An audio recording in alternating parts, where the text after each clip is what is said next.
आखिर संविधान के आगे झुक ही गए नरेंद्र मोदी झुककर कहा, संविधान से बड़ा कोई ग्रंथ नहीं है और यह भारत देश केवल संविधान से ही चलेगा। दोस्तों, आपको हाल ही में हुए लोकसभा चुनाव के बारे में पता ही है। चुनाव के बाद एक अकेला सब पर भारी और अब की बार 400 पार जैसे नारे तो बदल ही गए हैं। 400 तो क्या, इस बार 300 भी पार नहीं हुए और इस बार मोदी सरकार कहने वाले अब इस बार एनडीए सरकार कह रहे हैं। मोदी सरकार को जो अहंकार आया था कि इस बार 400 पार होकर फिर एक बार मोदी सरकार आएंगी, इसी अहंकार को लोकतंत्र ने तोड़ा है। इस बार भले ही मोदी सरकार बने, पर मोदी सरकार का अहंकार टूट गया है और अब उन्हें समझ रहा है कि लोकतंत्र क्या है, यहां धर्म के नाम पर वोट मांगने वालों का क्या हाल होता है, यह भारत के लोगों ने समझाया है। दोस्तों, कल हुए एनडीए के बैठक में जब यह निश्चित हुआ कि 9 जून को नरेंद्र मोदी प्रधानमंत्री की शपथ लेंगे, उसके बाद मोदी ने संविधान के आगे झुककर वे संविधान के पैर पड़े और कहा, हमारा भारत देश चलेगा तो सिर्फ संविधान से ही चलेगा। और आगे कहा, मैं सर्वधर्म सम्मत को मानता हूं और मैं हमेशा संविधान के हित में ही काम करूंगा। दोस्तों, मोदी सरकार का जो अहंकार था कि वे 400 पार होकर चुनाव जीतेंगे, वह सपना ही रह गया। उनकी जो सोच थी कि 400 पार होने के बाद कानूनी तौर पर संविधान में वह कई बदलाव करेंगे, वह भी सपना उनका अधूरा रह गया। भारत के लोगों ने उन्हें एक बड़ा सबक सिखाया है। दोस्तों, हम सबको एकजुट होकर ऐसे ही तानाशाही को सबक सिखाकर संविधान को बचाना होगा, ताकि हमारा जीवन और आने वाली पीढ़ी का जीवन सुखमय हो। दोस्तों, भारतीय संविधान दुनिया के सबसे विस्तृत और जटिल संविधान में से एक है। यह न केवल भारत के राजनीतिक और कानूनी ढांचे की नींव है, बल्कि यह हर भारतीय नागरिक के अधिकारों और कर्तव्यों का भी मार्गदर्शन कराता है। संविधान के आगे सबको झुकना होगा, फिर चाहे वह प्रधानमंत्री हो या राष्ट्रपति या एक सामान्य व्यक्ति ही क्यों ना हो। कानून और संविधान से ऊपर कोई नहीं है। इस सिद्धांत को समझने के लिए हमें भारतीय संविधान की संरचना, इसके सिद्धांतों और इसके अंतर्गत सभी नागरिकों की समानता के महत्व को विस्तृत रूप में समझना होगा। भारतीय संविधान को 26 जनवरी 1950 को लागू किया गया था और इसे डॉ. भीमराव अंबेडकर की अध्यक्षता में संविधान सभा द्वारा तैयार किया गया था। इसमें 355 अनुच्छेद और 12 अनुसूचियां हैं। संविधान को मुख्यतः 3 भागों में विभाजित किया जा सकता है। एक, प्रस्तावना, प्रिम्बल। यह संविधान के उद्देश्यों और आदर्शों का परिचय देती है। इसमें भारत को एक संप्रभु समाजवादी धर्म में परिभाषित किया गया है और इसके नागरिकों के लिए न्याय, स्वतंत्रता, समानता और भाईचारे का वादा किया गया है। 2 मौलिक अधिकार, निरपेक्ष और लोकतांत्रिक गणराज्य के रूप फंडामेंटल राइट्स, अनुच्छेद 12 से 35 तक मौलिक अधिकारों की व्यवस्था है, जो सभी भारतीय नागरिकों को समानता, स्वतंत्रता और शोषण से सुरक्षा का अधिकार प्रदान करती है। यह अधिकार किसी भी व्यक्ति, चाहे वह सामान्य नागरिक हो या कोई उच्च पदस्थ अधिकारी, सभी पर लागू होते हैं। 3 राज्य के नीति निर्देशक तत्व, directive principles of state policy, अनुच्छेद 36 से 51 तक राज्य के नीति निर्देशक तत्व हैं, जो सरकार के लिए मार्गदर्शक सिद्धांतों के रूप में काम करते हैं।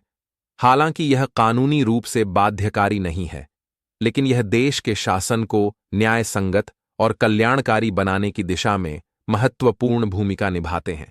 दोस्तों, भारतीय लोकतंत्र में राष्ट्रपति और प्रधानमंत्री के पद सर्वोच्च होते हैं, लेकिन वे संविधान के अधीन होते हैं।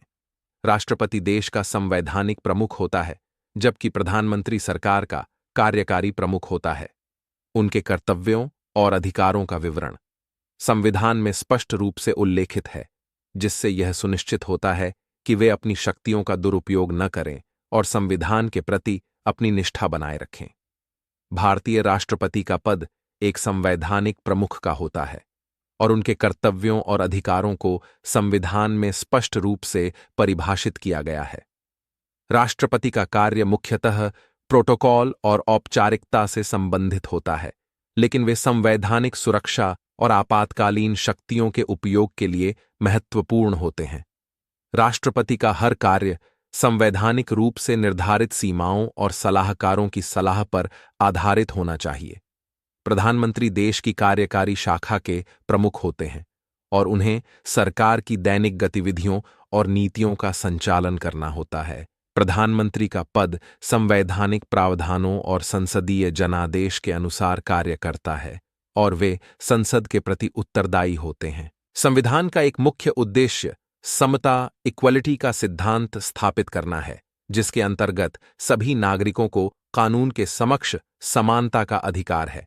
यह सिद्धांत यह सुनिश्चित करता है कि किसी भी व्यक्ति को, चाहे उसकी सामाजिक, आर्थिक या राजनीतिक स्थिति कुछ भी हो, कानून और संविधान के तहत समानता का अधिकार प्राप्त हो। संविधान के अनुच्छेद 14 से 18 तक इस समता के सिद्धांत की विस्तृत रूपरेखा दी गई है।